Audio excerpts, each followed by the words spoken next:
csinálni. Nekünk van egy macskánk, 3. hónapja, az nem egy könnyű dolog, pláne én velem is. Nem találtam. Nem is meséltél róla? Nagyon szeretem. Van róla, András? Nincs róla képen, nincs még? de együtt szoktunk aludni. Mondjuk pofozgat éjszaka, amit a feleségemnek se engedek igazán.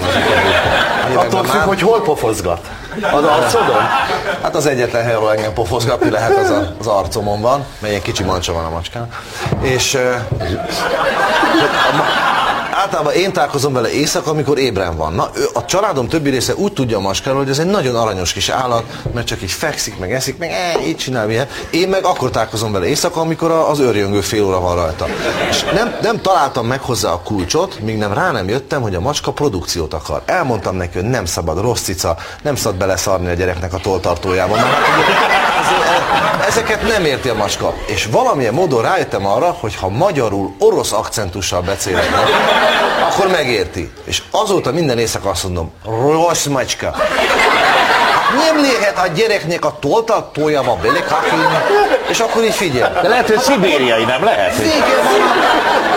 Vége van a világnak. Hát nem lehet egy kis macskának így viselkedni, és azt egyszerűen annyira figyel és szereti, hogy akkor hallgat. Tehát, hogy... Ennyi macska. Ilyen hülye gazdám legyen, hát. Egész család normálisan beszél vele. Ez nem a Szergej macskája volt? Nem tudják már. Lehet a Szergej, igen, én még emlékszem. Hát onnan van ez a... De lehet, figyelj, de nem emlékeznek ezek már.